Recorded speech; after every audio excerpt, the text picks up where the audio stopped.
All right, friends, family, fans, we are back for a Wednesday episode of Hacking in Hollywood with my awesome guest, Kenny Kim, Kendo VT on Twitter from the Degenerate Fantasy Golf Pod, who I've watched many years and got many wonderful Kenny stories, many wonderful tirades. So, Uh, Kenny, welcome to the show.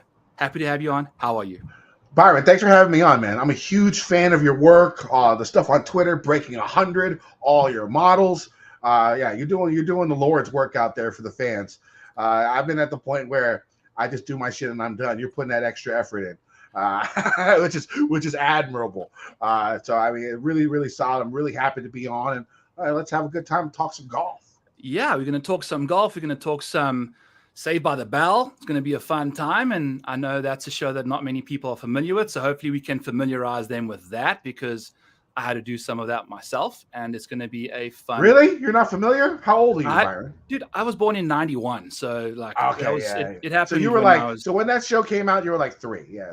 Basically, so, it kind of ended. So, but I've got people still watch it. I was born in 80, so it was sort of like my time, I tell you what, Kenny, it's a show that I can definitely get behind because it's really freaking fun. It's got that like dry sense of humor that I really can, handle, and it appeals to me in that way. So I've been binging it the last little few days, and I think I've got a good handle of what's going on. I'm sure you can help me out with a few things here and there, but we're going to have a blast. But first, before we do that, we want to chat some golf. Got the Waste Management Phoenix Open. Got Kenny on here for that because it's a good old party, and I want to kind of just pick your brain about how you go about being a DFS guy, like what's your general process throughout the week? How do you kind of just land up with your cornerstone 4 guys? So, I mean, that's the thing. Like, I'm a cash guy, right? That's why the Fantasy Golf Journals podcast works so well. Tambo's the GPP guy. I'm the cash guy. I play about 45% of my bankroll goes to cash games, double ups, single entries, stuff like that. And so what I'm looking for, I've done this for a decade now. In the beginning, it was sort of easy. Up until about 2019. Like, I mean, at 2018, 2019, I was at like 84% make cut percentage. I was winning like 77% of the time in cash. It was just ridiculous. Now, the big thing of what I've realized is that, there weren't as many sharps back then. There were not as many touts. There were not as many sites where you can go and get every single bit of information you possibly want back then. So guys who basically watched golf a lot, had an edge. Exactly. There weren't these sites with every single stat that you could just pull up at a whim and get what you want. So that was my advantage. That's how I got in the game. And so the pod kept going, getting more popular. I started with Brad, and then went to Tambo. Tambo came in, was in GPPs, started getting a lot more popular. Then for 2 years, I just destroyed cash games. Like, I was like the king of cash. There was, basically from 2016 to 2019. Then the pandemic hit, and then they changed the rules to 65 and ties for the cuts. And then I guess during the pandemic is when a lot of people decided to go out and put some information and do their touting and doing their sites for sims and optimizers and all this crazy shit. And so everyone basically caught up to me by now. So now I have to work a little bit harder. It's a little bit tougher. So my process basically comes down for cash. I'm looking at form, both. And we're looking at recent form. I'm looking at, course fit, of course. I have models dating back to 2016, the Mooseonomics model, Fantasy National. I worked with Moose in 2016 on a website called Project Roto. That is where Fantasy National and Mooseonomics started. Wow. So I had that was another reason why, because I had access to that. Yeah. Also, when not many other people, like if you weren't a member of Project Roto, you didn't have that. Yeah. Right. And so I guess that was another big advantage that I had because I actually had that information that I was talking about earlier. Plus, I watched a lot of golf and no one else really did. Yeah. And so, I go there. I use my models. So I'm going a recent form, course fit based on stats. And then I rely pretty heavily on course history for cash games. For GPPs, Yes. Whatever. If their form is good enough, I can look past their course history. But in cash, I like to have that whole trifecta when I find it.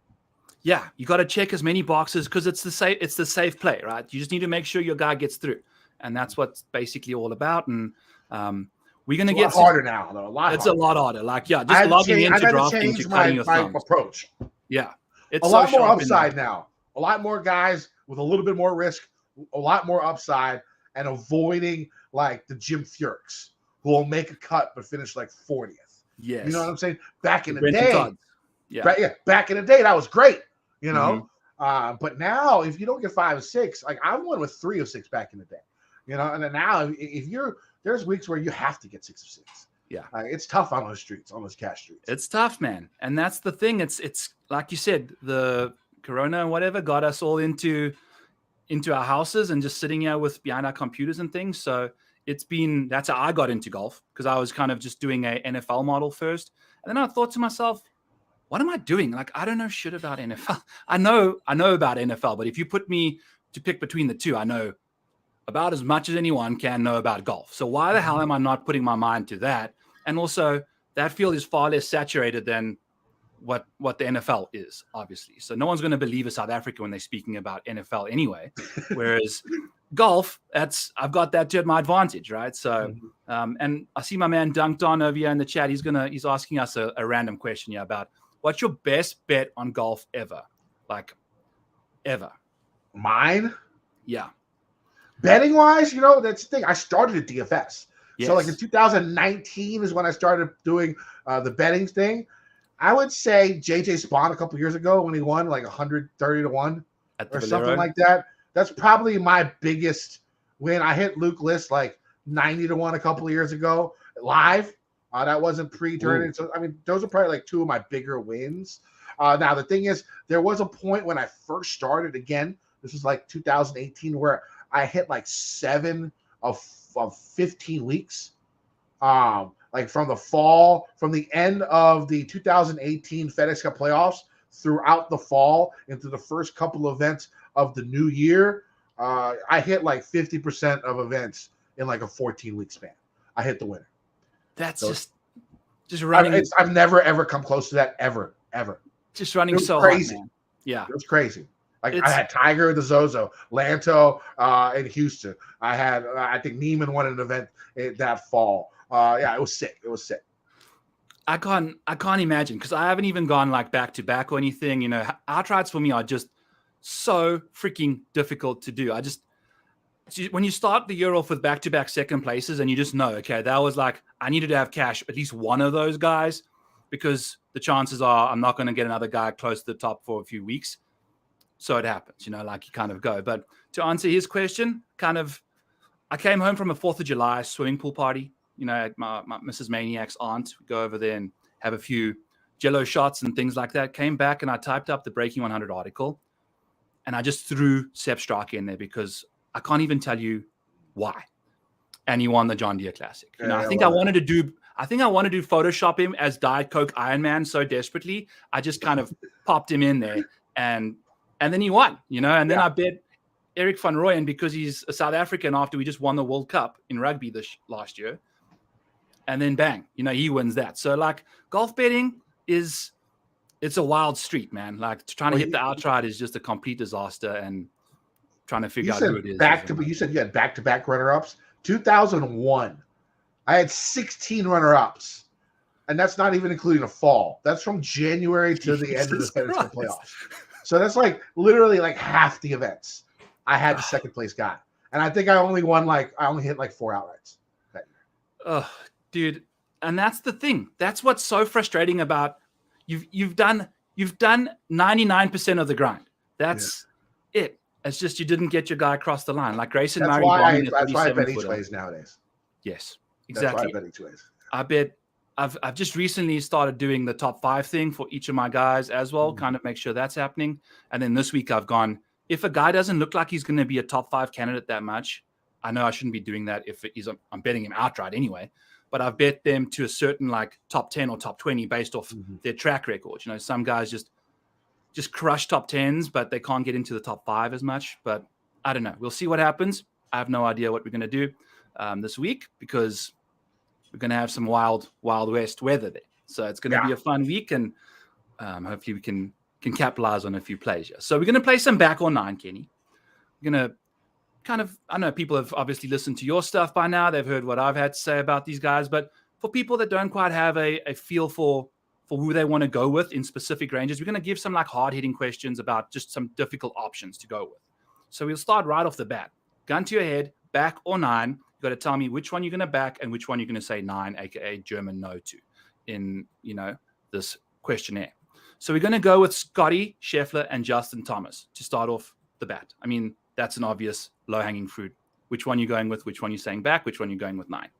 I'm gonna back JT, but I mean, like, it's about as close as you can get, and I'm 9 Scheffler. I mean, we talked about this on my pod earlier. I guess the one reason why you could think about fading Scheffler this week would be, the 2 wins that he had were not in these type of conditions.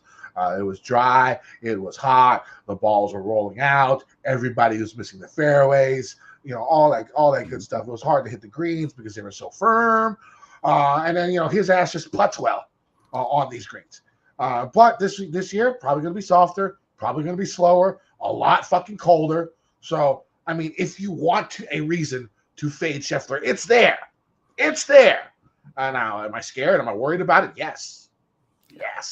But I am fading Scheffler this week, and I am playing Justin Thomas. Yeah, I'm right there with you. I think it's currently looking like Scheffler's a little more owned than JT, which I find difficult to believe. Just from my experience betting Scotty, I've always bet him when he's finished 5th or better. I've always had him in my player pool. So like every week? So like 10 of the last basically 15 weeks that he played? Yeah. Right. How can you miss with him being in your roster ever? Yeah. But the hard part about him is finding those other 5 guys. Right. And that's, to me, a reason why I feel justified going with JT, at least, because I've got another $1,600 to kind of figure out where I want to go. And that really is appealing to me. And I think the fact that I've also said this earlier, where I usually do 150 max entries, but with the fade of Scotty, I'm going to try and do the single entries, 3 maxes this week, because I feel like people that do have Scotty in the multi entries will finally find someone out of the 10,000, 7,000, 5,000 people will get the 5 guys with Scotty correct. Whereas I think in a single entry, 3 entry max, it's going to be a bit more tricky for the guys that are playing Scotty, a third of the field or so, to find the other 5 guys in a limited, field size. So that's kind of just my theory there, and another reason why I feel a bit more comfortable going with Justin Thomas. Let's chat about some names that are quite popular around the circles, and we're going to chat about Hideki Matsuyama and Adam Scott, both sitting at $8,400, $8,300, both sitting about 13% ownership or so. Hideki's got that course history. Adam Scott's playing good golf right now. Back or 9? I'm going to back Adam Scott, and I'm a Hideki lover. Big Hideki fan, but it's 9 on Hideki this week. The last couple of weeks, he didn't look great. I had been on him this whole year because I think it looked like his game was coming around. Last week wasn't his best, and he has played this course well before. Again, the thing about Hideki is a lot of people's worry, of course, is his health, and it's like the neck and like the back area, and like when you have injuries in like those type of areas, and you're playing in like 50-degree weather, like it's not great. I mean, I didn't think it was a big deal until I hit 40, right? Like once I hit 40, I was like, what is going on with my body, right? I mean, like it's just insane. Like it's cold outside, I can't fucking move. Like what's going on? And so, Hideki's getting up there in age, and he has these injury issues. I worry about that a little bit. And Tambo really talked me up on Adam Scott. The thing about Adam Scott is he was, prior to the last couple of years, you'd always see him like 25th, 28th, 30th. Yeah. But he was playing like the strongest fields in golf, right? I mean, like he was just playing the majors and like the biggest big time events there were. He wasn't playing, the Bermuda Open. Right, or whatever, the Bermuda Championship, like he played in the fall and finished 2nd, right? Now, this is not like the weakest, strength of field, but after you get past once you get below Adam Scott in price, I mean, it's not great. You know what I'm saying? So, Yeah. as a ball striker, for ball striking wise, and also how good he is off the tee with his length. He still hits it a mile. That could go a long way in these type of wet, soft conditions. We couldn't even see live clean place tomorrow, which is insane. In Phoenix. In Phoenix, dude. This is just the thing. Like, this 2024 season has just been wild. Yeah. Like, we've got, completely the most random situations going on. And kind of to get back to your point about being older, I'm now 32. I went for a walk with the dogs real quick before our Bedspurts podcast earlier. And I was holding the phone to my head for about the whole walk around with the dogs. I got back and I felt like I'd ripped my bicep out. Like, I don't know what had happened. I was just like holding the phone there the whole time, and just my arm was just roasted. So if Lindeque feels it, yeah, go ahead. Yeah, like now that I feel that way, I can totally relate to these guys in these cold conditions with these necks and niggly backs and all the the other stuff and cracks. So wait, what kind of backs? Niggly backs. Is that a South African word? A niggly, like if you got like a niggly injury, if you got like a niggly. I've never heard that before. Never. It's got to be a scary word to say when you're in front of the camera. Okay, that's all I'm thinking. I was like, "What the fuck did you just say?" But anyways, you see, I've never said it with the fear of getting it wrong. So I think now I'm gonna have a complex. So now you're gonna have. I mean, I'm sure you never even thought of that because it's probably like a pretty popular South African word, right? Right. I mean, like across the pond. People say the C word. I'll fucking say it. I don't know. Yeah. Can we cuss on your show? I mean, yes? Sure. Yeah. Okay. I mean, like if you're in England, you hear cunt all the fucking time. It's like a normal part of their vocabulary. You say that shit in the United States, people are gonna get angry. Very. But let's go back to the getting old part. So I play a lot of darts now, and there'll be nights where me and the guys are drinking, and we're playing darts for like 4 hours, 5 hours a night, right? And so like the last time I played. I'm a leaner. So I'm on like a 1 foot and I lean. So all my weight is on that 1 foot, right?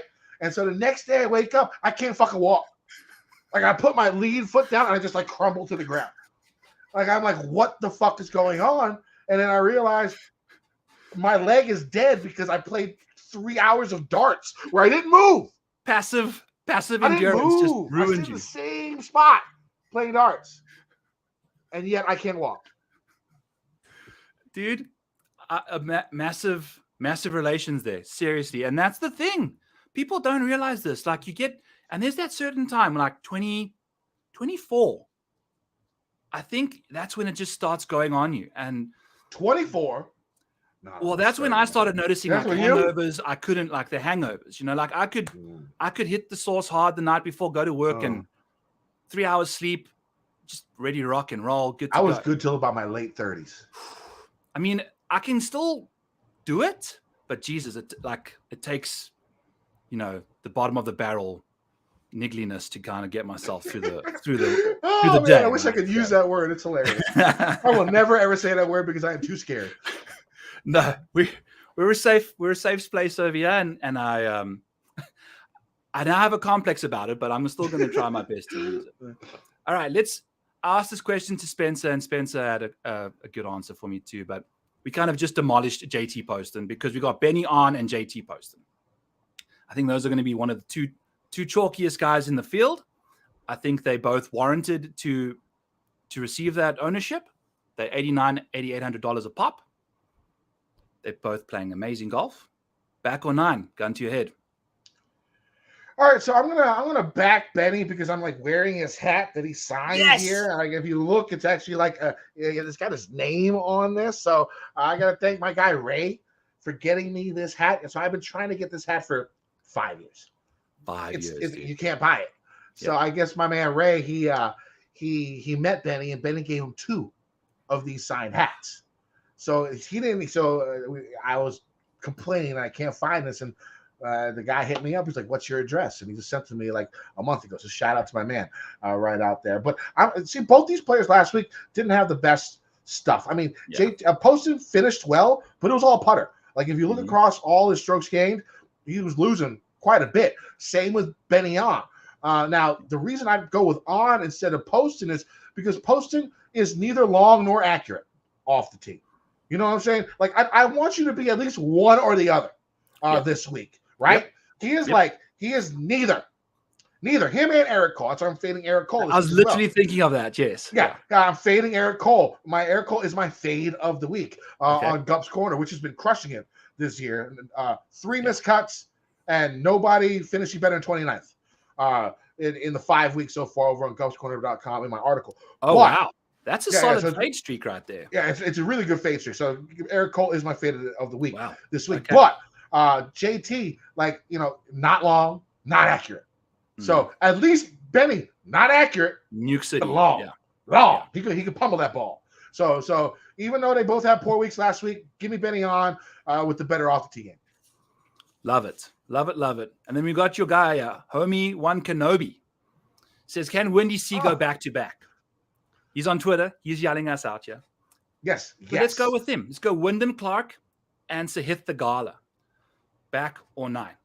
They both $9,100. Pretty much the same ownership. One's just coming off a live win, basically, at Pebble. And the other going for a redemption season at a golf course that stole his future from him 2 years ago. Yeah, the first time it came out, Theegala played this well. I'm going to go back Wyndham Clark. I'm going to 9 Theegala this week. The thing about Theegala is, if I remember correctly, he drove it pretty well a couple of years ago. Now, the issue with him is he's long and he's not accurate, but he's not really that long. In the grand scheme of things, he's not really that long. And he's, one of the most inaccurate off the tee golfers in this field. Now, Windy's at, my screen just went up. Oh, hold on, give me 1 second. I just lost all my notes. There we go. So Windy, he's long. And I'm not worried about a win hangover. The guy's 30 years old. That was his 3rd win in the last 10 months. He knows what he's doing. He's not going out there he's 22 years old and just getting fucking jackhammered for the rest of the fucking saying at Pebble. Oh, it was basically death at Pebble. You couldn't move, you couldn't travel. So you probably didn't have that much fun. So I have no problem. I'm not worried about a hangover. I like the way he drives the ball. I like the way he putts. Give me Windy C this week, and I think again, one of my cash game corners. He's your cash game cornerstone this week. Wow, that's an interesting move because I do this thing called the stat buffet where I kind of just filter top 20 guys of all these different stats, just plug them in. It takes me an hour to just paste all these screenshots into the article. I hardly type a single word, but I'm just pasting my life away.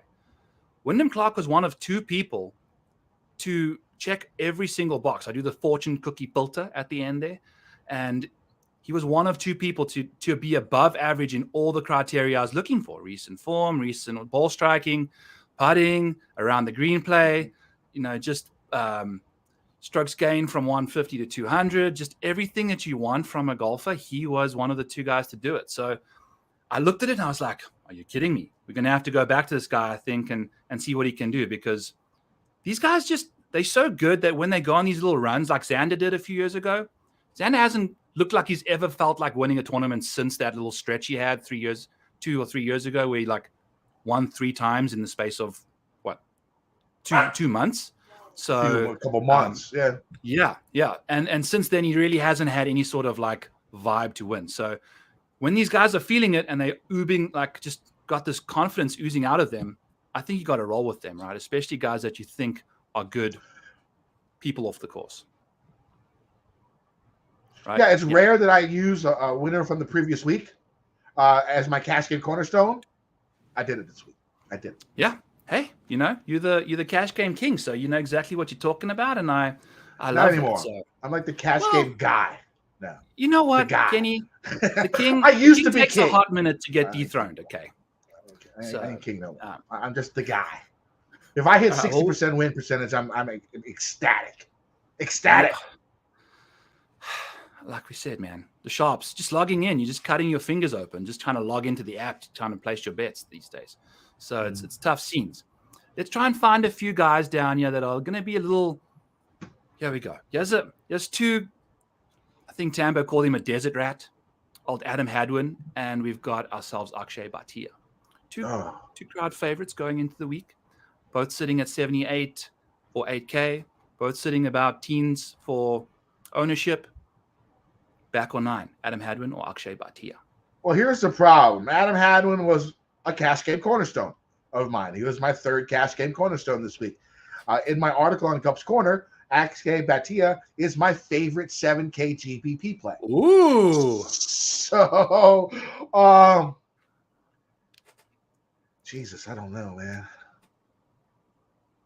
I guess I'd go Hadwin just because he's played this course before, and he's played it well, repeatedly.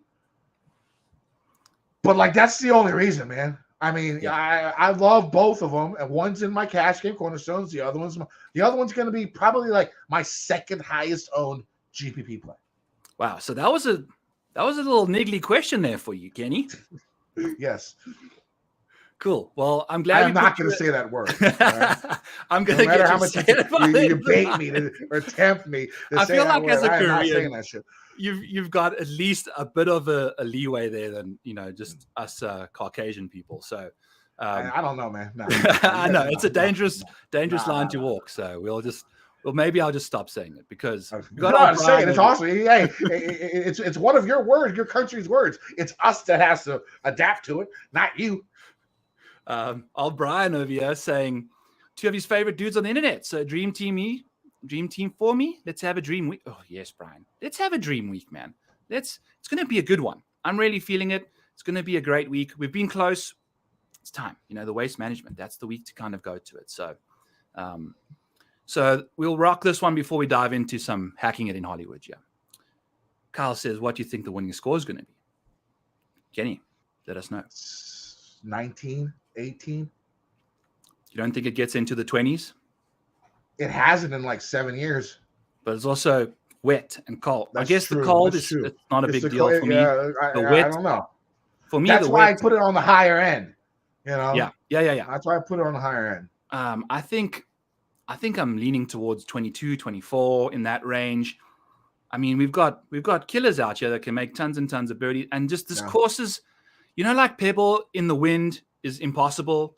I feel like TPC Scottsdale, when it's dry and hard, isn't impossible, but that's its defense, right? It's the crustiness, it's the slick greens, it's the Ollie Schneider Jans popping it in the water from the other side of the green kind of thing. This week, I don't know if we're going to see much of that until maybe Sunday, depending on what the weather gets up to, right? So definitely, if you're looking at betting guys like on FanDuel or whatever, kind of just going for the under total scores for round one, I think they might be doing it historically, maybe going for a guy that you like under. I think that's a good option as a little random bet, which I'm going to be looking at later tonight. So that's the situation we're doing. All right, Kenny, let's get to the meat of the show here. Let's do some hacking it in Hollywood. I really appreciate you bringing up a show that I'm, like I said, not the most familiar with, but I've been binging it for the last little while, and I've come across some great characters. So talk to me about your history with Saved by the Bell and why you chose that as your series, because we wanted to go with Lost. I know you mentioned that to me first. I would have been Lost because you can't binge Lost. If you've never watched Lost, you couldn't binge. It would take you I had to watch it 3 times through, really, to pick up on shit. It's still one of my favorite shows. I love Lost. But Saved by the Bell is a great show. It's something I grew up with. It's something a lot of people who born, 85 and below, from 75 to 85 probably would enjoy, which I find there's a lot more people my age than I thought in these streets. You know what I'm saying? With all these data guys and all this thing, I was thinking, it was growing into a young man's game. And I threw some tweet out talking about how I didn't think I had anybody listening to this show over 40. And I got bombarded by all these old heads. What the fuck are you talking about? I watch the show all the time, blah, blah, blah. So I guess there's people my age. But it's a great show, classic show. Went through some weird things. The first couple of seasons were really strange. With Mrs. They had a teacher, I forget her name. and they were like in elementary school. I think really the show starts when they get to like 8th grade middle school, like later on, when you have like Kelly Kapowski coming in and all that stuff. But it's a show that I grew up on. I've seen every episode. And so it was easy for me to correlate different golfers into these characters. Perfect. I love that. And I can totally see it. It's a good, honest, good, good-hearted show that's really funny. It's got some really cheesy zingers in there.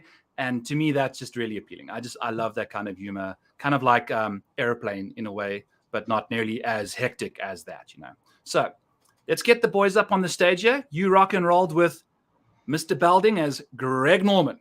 Give us your reasoning. All right. So, how Mr. Belding was like the guy that like no one really paid attention to. And like, he was just there. Now, obviously, he is a figure of authority. He is the principal of the goddamn school, right? But like in reality, no one really respected him. Like he was basically like, laughed at as a principal and not really respected, aka like Greg is now. A lot of people do not respect him. It doesn't seem like his words carry too much weight. It doesn't seem like he carries his weight and Liv. Like, what the fuck does he do at Liv? Like, does he have any authority? Like, is he just a show pony? Like, what is Greg doing out there? So that's why I think they're very similar. The hairline on the picture, very, very similar. So that's why I'm going with Greg Norman is now Mr. Belding. I love it. And I think, I try and keep the same characters in if I can, but there were certain ones that I had to switch out because I felt like there was just finding a good picture to represent the guys. It's kind of helps you get there. And I think they look identical. The receding hairline, the not giving a crap about who they really are at the end of the day is just so appealing to me. I think spot on. I went with that off the bat. And I also have Mr. Belding, but I've got my main man, Daniel Berger, as Mr. Belding. I think just similar principle, just if you think about that. DB, more so leaning into the whole enforcing authority, enforcing the rules, making sure that everything is adhered to on the golf course. Mr. Belding does his best to kind of keep it together and not in the best way, but old DB, boy, oh boy, is he a rule Nazi, right? And we've seen this guy just completely get himself into the heart of every rule controversy that there is about half the time it's involving Daniel Berger. So enforcing the rules, I don't think there's anyone on the PGA Tour that I think does it more, at least currently on the tour. I don't know. Do you have anyone you think that makes more decisions on the golf course based about rules? Like think about the Ryder Cups.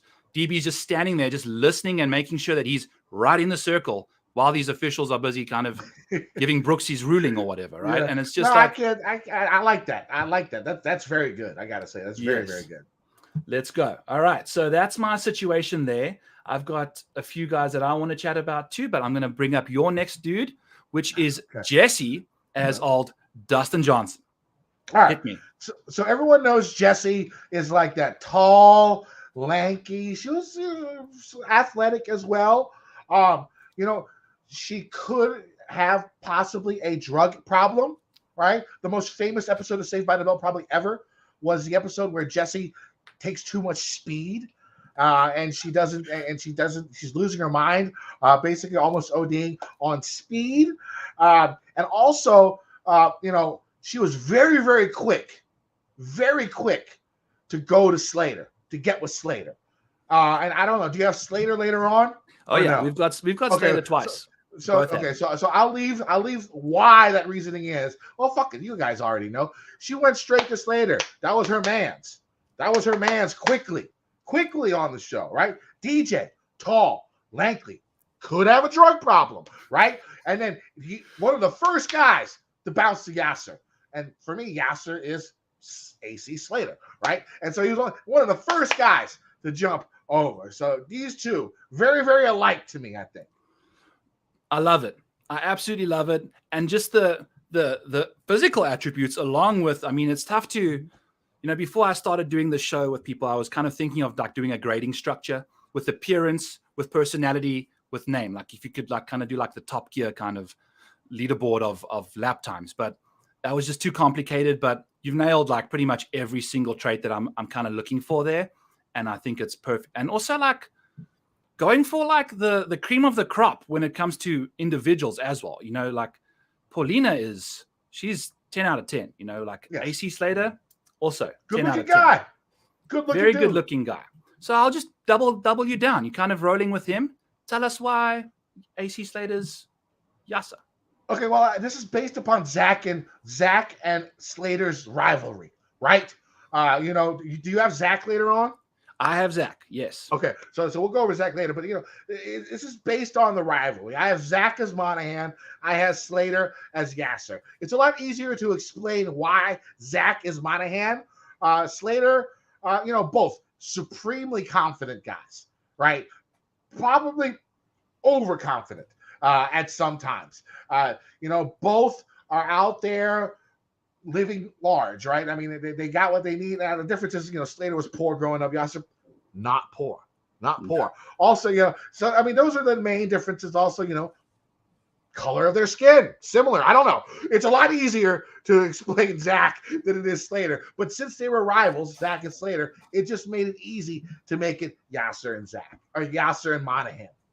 I love it. I absolutely love it. And I think I never had him as like a bad boy, you know, like as bad as, you know, Yasser. But I can see how you're getting there, and it makes a lot of sense when you're pairing it up with Zach. And I'm just realizing now that I don't think I put together a Zach slide for you, but I have a Zach slide for me. We'll figure it out. Don't worry about it. Yeah. Here's my Slater comp, and it's Adam Scott. Now, just want to, before we get into Adam, have an honorable mention here, and I didn't want to put... Where the hell did you get that picture? Now, my browser history, since doing this show, my browser history has taken a bit of a turn, okay? There's some suggestions that come up that putting up lots of random topless men for these slides. Like, I'm straight, but he's so pretty, I felt a twinge. Dude. Like, for real. I mean, in that picture right there. I mean, Jesus Christ, he's pretty. I mean, this is back Scotty in his prime before even like the silver grizz. And I mean, the guns. I mean, it's literally, if he had some curlier hair, I think that would be an identical spitting replica image. And before I get to Adam Scott, and just, I mean, there's not a lot to really go off here outside of the actual looks and just being extremely athletic looking, just the most handsome guy in every single room that they walk into, just an overpowering, I mean, wearing his khaki tanimal outfit and still just looking like he's walked off a runway it's a superpower to me. You know, like this guy, it's a hot stuff, you know, and we both, like we said, pretty straight here. And I mean, we can both agree he's easily the most good looking individual we can kind of put our minds to there. So Adam Scott's one of them. And then it was going to be an honorable mention. I got to say, Sia Najad. I know he's not a PGA professional, but our main man, Sia, I cannot stop think like, I can only imagine this was Sia growing up. I mean, the guy's... Sia lives in the building I work at. I saw him 2 days ago. What? Yeah. Oh my God. That's crazy. Sia lives in the building I work at. So I saw him walking out of my building. He told me he lived there. We've chatted before. But I've been on his show a couple of times. And basically, like, I saw him and we were like, I saw him 2 days ago. That's insane. That's so insane. One of the best guys out in the game. Oh my God. Like, if you're looking for like I'm an asshole prick, right? I'm saying, but if you're looking for like a truly good person, like on these golf Twitter touting whatever streets, it's Sia. That guy is just the best, right? And he has a show.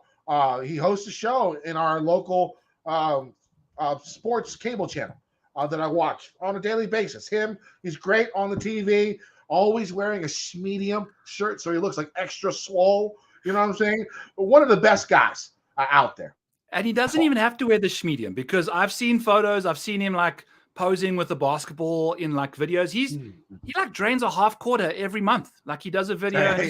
He's so extremely talented when it comes to sport. And he's just so charismatic and amazing and just so amazingly like approachable. Like anybody can feel like they can walk up to Sia as like the stardom that he's ascended to. He's still just ground zero, dude. The guy is just down to earth, and he's he does his Sia Najad Sports podcast as well, where he does like the inspirational, like motivational people on there. Yeah, that's always great, man. It's like, that to me is so important because everyone does all this stuff. And I think it's just good to have a bit of reality in the mix as well, right? Because Wiley used to do that on his show. I don't know if you listened to Golflandia back in the day, but Wiley used to do that a lot too. Yes. I've only been on the scene for like the last 3 years or so. So I'm unfamiliar of the OG Wiley, but it makes the world of sense. And we need that. Wiley sent me a signed Ovechkin jersey in 2017 for, I guess I was promoting. I liked his work and I was pushing it on Twitter, whatever. He mailed me a signed Ovechkin jersey, one of the coolest things ever. I mean, that's priceless stuff. It's weird. I've gotten mad gifts. Paraphernalia that just come from. I've gotten a hat. I've gotten that jersey. I've gotten like 4 pairs of golf shoes. You could almost make the full outfit. I've gotten like who Nagels Bagels just sent me a Capitals T marker, a ball marker. Jeffrey, nice kid. He's older than me. Nice guy. It's been a crazy 10 years. I gotta say, it's been. Kenny, you said you're a dick, but you're not a dick. Like you come off a little brash, but underneath everything that we all know, I try to be a nice guy. When I can. You are. Yeah. So don't sell yourself short. You're fine. And who's like not necessarily the nicest guy, and we get some stereotypes is old Patty Ice. Patrick Cannon. Okay. All right. The reason I picked this one was because like Stacy was like the new flavor of the month, right? Basically, like when Zach and Kelly, and I don't think I told Byron what I think Kelly is, and I'll save that for the very end. Okay. Miss Kapowski. But when Zach and Kelly weren't dating anymore, they broke up, but they all like there's this one season of Saved by the Bell where it's like in the summer. And they like all work at this like beach resort, right? Yes. And Stacy is that's what's her face from King of Queens, the anti-Scientology, like going off on Scientology. Can't believe she's still alive, doing that shit, but she is, right? And so so this was like Zach's like replacement for Kelly, and so Patrick Cantlay is basically now become Rory's replacement. On the board. He's the new player guy. He's the one that says some people that he's got a lot of control in the game for the PGA since Roy stepped back. And so that's why I give Stacy from the Beach Patrick Cantlay, because it's the new flavor of the week. I love it. The Mai Tai flavor of the week, baby. I think it's a great comp. I haven't got to the point where they meet Stacy, but I did. Obviously, pulling her image up, I did some Googling, and it was definitely she shows up and steals the show for a hot minute there, and she looks very sassy as well. Like just this photo is very sassy, and from what I understood, the look, like they both have resting bitch face right there. So much resting bitch face. Yeah. And she's also like daddy's girl, like with all the Goldman Sachs marketing. I feel like that's a great little kind of just real trust fund situation in a way. So I love it. So now I'm going to need your help here. Is this guy's name Mike, or is it Max, or the waiter? Max. So you're talking about he's a very obscure character. Like if you weren't a fan of Saved by the Bell, you probably wouldn't know who his ass is. But he runs the burger shop where everyone goes to eat after school. But it's only like 8 people that are ever in that restaurant, and like 6 of them are always the same. Don't know how they make money that way. Especially, it's not like these like high school kids are tipping his ass, right? No, whatever. No. Anyways, but yes, I don't even remember what he sounds like. He's just always showing up and doing magic tricks from what I've seen so far. I think maybe he's got like a part-time magic gig. He's a magician on the side. Maybe that's how he subsidizes the burger shop. And I feel like Sahith, the guy, where he hits his golf ball off the tee, he's pulling rabbits out of a hat pretty much every other shot, right? Like it's just magic trick after magic trick, and he's a magician around the greens. He's a magician in the trees. I love what Seth can get up to from the scrambling side of things. And then also from what I read, he's like always giving the kids some sound advice. You know, he's always like the voice of reason, I think, in the shit that's going on in their world, you know, the teenage drama. He's always like dialing it down, giving them some sort of guidance. I feel like Sahith, he's a chess master, you know, like he's always thinking about the next move ahead. He's very strategic in his way he goes about life, and a very mature individual for his age and like the amount of time he spent on the PGA Tour. So those were the two ways. Also, Thigala's eyebrows, very similar to Max's hair. Exactly. Very similar to Max's hair. Yes. And the hair. So speaking of hair, let's get the hair gang in here. Boom. All right. No, that's not my hair. That's not the guy I'm looking for. I've got another hair gang for you. We are rocking and rolling. Yeah, it is. Talk to me, Kenny. We got Screech as Rory. It's a great picture. I'm glad I found this photo. So let it work, baby. All right. So Rory, you know, basically was like, you know, in Jay Monahan's like, you know, little minion, right? You know, I mean, like Jay was just telling him what to do, and you know, Rory was just going along, following him and doing whatever and trying to be good for that. And then, you know, after a little bit of time, Rory realized, you know, this motherfucker right here, Jay, not really helping my ass. You know what I'm saying? Not really my friend, right? At least he's not really treating me like one. And he looks over at Slater, who's Oscar, and he's like, you know, he's looking more, you know, at least Slater keeps Screech safe. Like, you know, Screech will never, so Screech is like looking at Slater like, you know, this guy might be better for me than freaking Zach. And that's what Rory thinks. Like, you know, after his talk in the last couple of weeks, he's like, you know, maybe Yasser might be better for me than Jay Monahan. Should I go to live? You know, the way he's talking, you know, it's giving everyone something to talk about when it comes to it. And so that's why I have Screech, because Screech always used to just follow along Zach, right? He was Zach's little bitch boy, whatever, right? Basically, Roy was Monahan's little bitch boy for a while. I'm sorry, it's just who he was. Yeah. And so, but then, you know, after the series goes on, like, you know, Zach treats fucking Screech like shit. You know what I'm saying? Like, for friends, I mean, like, really, like, Zach does some fucked up shit to Screech, right? And so, again, Monahan to Roy, like, you know, like, Roy didn't know about the freaking talks until like 8 hours before this shit came out live. And he was one of the guys that was on the board who was supposed to know everything, right? And so Jay just doesn't treat Rory well. Preach, baby. Yeesh. Yeah. And so Rory is Screech. Oh, my God. And the little love triangle between Slater, Zach, and Screech that you got there between the gang, I mean, that's just, it's perfect. Perfect. I don't have much more to say about. I mean, we obviously did a great job there of describing who Screech is to those of you that don't know. But also, like, he's super nerdy. He's super smart, right? I just watched recently. The last episode I watched was he had Kelly swooning over him just by how intelligent he was and how nerdy he was, and just super geeky and romantic in that way. And I feel like Bryson in the same like vein is. His nerdiness, his crazy, like, over-the-top scientist mode, just really lets some people be a little endearing to him because, like, we kind of want to see that thrive in golf.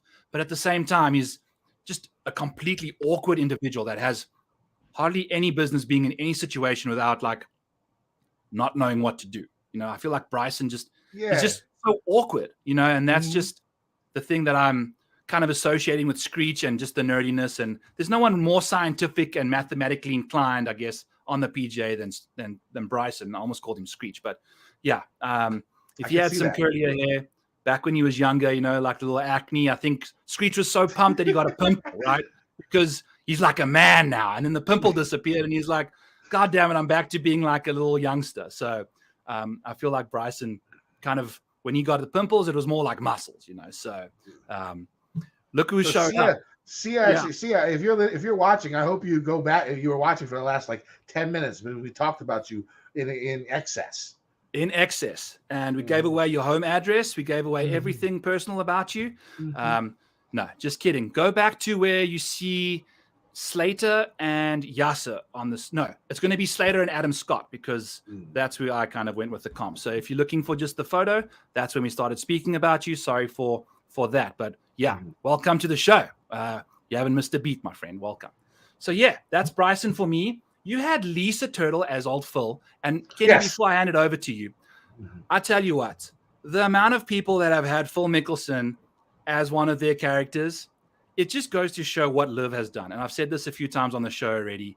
They took the best characters. And we all know this. That's just kind of the situation. But the amount of Liv people that get put into these casting roles, it just goes to show what we're missing on the TV, not even from a golf situation, but from a personality perspective. Yeah. So, yeah. Well, I mean, Lisa's entirely full of herself, right? She thinks her shit does not fucking stink. Right? I mean, that's her big thing. She's basically the black teenage version of Fig Jam. That's what she is, right? And Phil is basically the same, right? Actually, the funny thing is, if you look at Lisa Turner right now, she's probably whiter than Phil is. I don't know. She went through that Sammy Sosa type thing, right? I don't know. I don't know if you guys have seen Lisa Turtle, Lark Voorhees here recently, but straight up her and Sammy Sosa going through the same issues, right? And I can tell you that. Anyways, hold on, my computer's doing some crazy shit after I talked about Sammy Sosa. But Phil, Phil, entirely full of himself, thinks he is the greatest that ever lived, right? And like the thing is, I sort of like Phil now more. When I was growing up, I hated his ass. He was my most hated player. First off, because I thought he was fake. I thought everything he spoke on the mic was manufactured, was planned. Especially in his younger age. And I was a big Tiger fan, and this was his big rival, right? So you hate Phil, right? But as he's gotten older, like the fireside chats were amazing. His Twitter game was amazing. Like he became like this new type of person to me. And then he went to Live. And I was like, okay, you gotta Live. But like I didn't stop hating him, stop loving him. But everybody else did. Good Lord. He caught so much flack for that. But anyways, going back to the Lisa Turtle comparison, he just is so full of himself, and he thinks he is the greatest that ever lived. And so Lisa thinks the same thing. The funny thing is Screech and Lisa had a little bit of a thing. They really liked each other, but it sort of went away. I think if I remember correctly, it wasn't even like very nice the way that Lisa broke it down to him. I think she ended up apologizing to him, but like she did some like fucked up shit to him. And so basically, Rory and Phil, they don't like each other anymore. I mean, back in the day, I'm sure they had a good relationship. I don't remember, but now not anymore. Just not tolerate. And I know, even early on, man, she's just a total bitch to him. It's just, he goes out of his way. I think when they were like doing the marriage, the episode where they all get married and like do it for like the human sciences or whatever, he's like the nicest husband ever, and she's just a total bitch like the whole time. And I'm so happy you brought that up because it's a completely valid comparison. And I think most of Phil's characters haven't necessarily been cast in the most beautiful light, right? So but speaking of beautiful, we've got our girl Kelly here and Jordan Spieth. And I think my comp here, they're both beautiful in different ways. You both of them, you cannot get enough of, as a watcher of the show and as a DFS bettor, as a golf fan, nobody can get enough of Jordan Spieth. The beauty, the brilliance, the out of this world appearance on the TV, the shots, the scrambling. Just Jordan Spieth is just a 10 out of 10 when it comes to like entertainment factor, right? And I think they both get away with a touch of naivety, a touch of idiocracy, a touch of this, a touch of that, because of how they come across. She's beautiful. Jordan Spieth is just a sensationally entertaining golfer, yet the stuff like he gets up to doesn't often get critiqued as much as it really should at the end of the day, right? So to me, that was just Jordan Spieth is just the complete, package. When it comes to just being the 10 out of 10 beauty golfer. And I think Sia, with a Kelly being the Brooks, I think that's a cap out. Sia goes Brooks. I would say, okay, I didn't tell you who I had Kelly as. Okay. So I have Zach as Jay Monahan. I have Okay. AC Slater as Yasser. And I have Kelly Kapowski as the fans, as us. Yes. We are the pretty Kelly Kapowski. And Zach and Slater are fighting for us. They both want us. And they're not really doing a great job of getting us. No. That's basically the whole story of the show, right? That's basically the whole story of the show. Both of these, at least early on until AC really goes after Jesse, and they were together like the last couple of years of the show. But in the beginning, Zach AC was trying to get. Who doesn't want to get with Kelly, right? Absolutely. Right, and so they're both trying, and they both fuck up so many times, right? And we're the fans, and we're just fucking dealing with the fuck ups. Basically, that's where we are in golf right now. We are Kelly Kapowski, and we are dealing with Zach Morris and AC Slater's fuck-ups. And we just hope to God that one of them motherfuckers can get their shit together. Because, we got to go with one of them. We got to go with one. So we'll see. Someone needs to show up with the ring, baby, and just make it official for us because we need it. We are great. We're just craving a good product right now. Yeah. This past week, Liv is moving up with the watch every shot of every person. That would be helpful. I would like to see that. I'm Kelly Kapowski.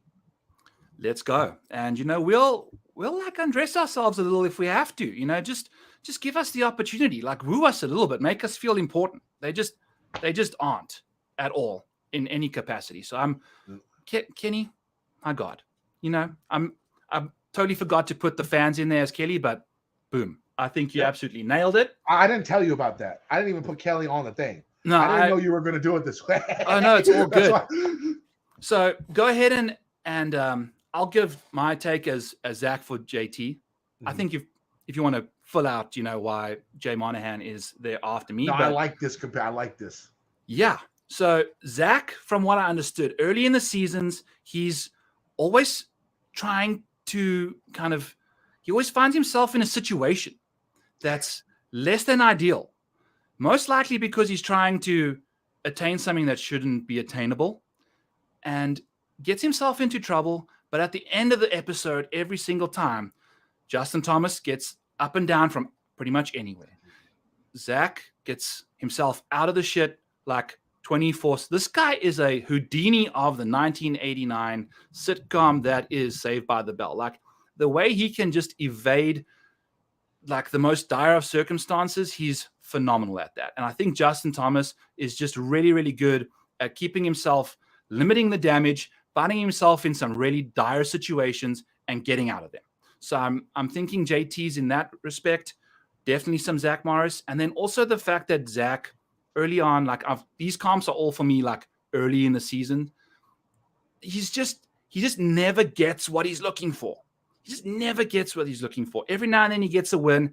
JT, obviously the PGA back-to-back, or twice in his career. But if you go look at Justin Thomas's data golf page, it's top 5 after top 5 after top 5. Hardly any wins. For someone that top 5s as much as Justin Thomas did when he was playing good golf, just not enough wins for me. And I think the same as Zach. He keeps finding himself looking for the unattainable stuff and just never quite getting there. So that to me was just the reasoning I went with JT. And they look, who I first, that kid that takes the sunglasses off? That's who when Justin Thomas was wearing his sunnies, those David were Caruso.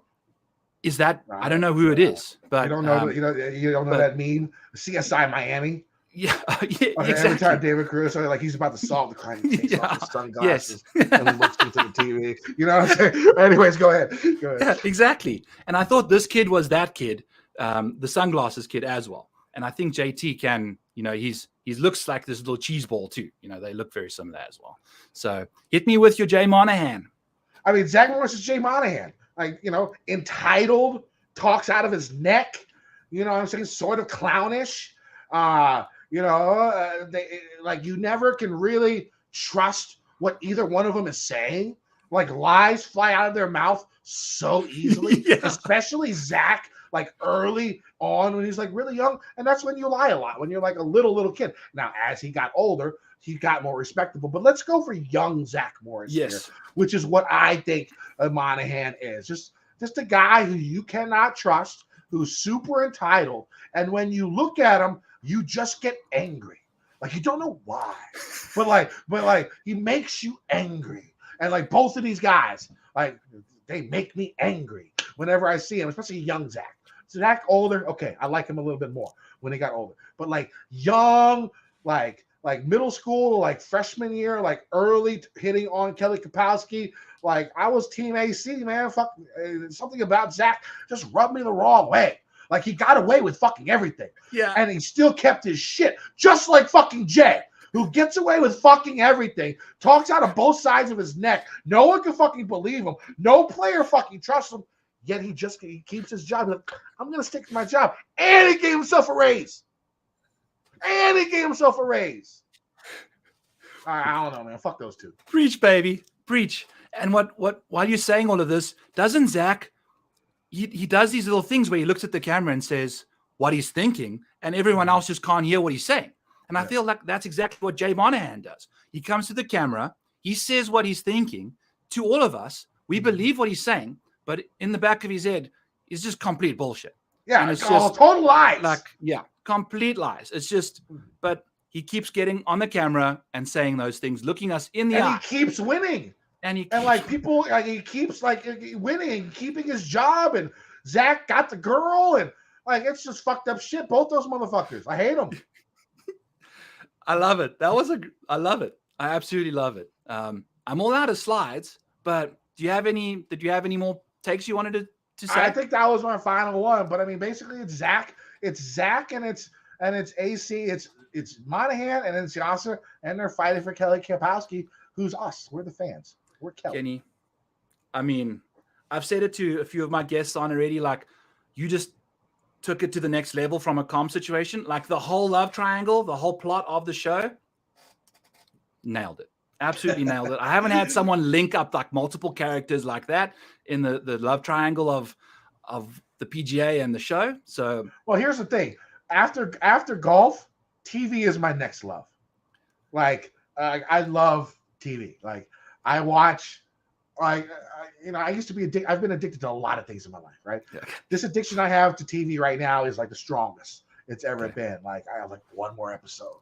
Just one more episode. Like, I need to go to bed. I'm like, I just need one more episode. And so like I can go, like I started 24, which is 208 episodes.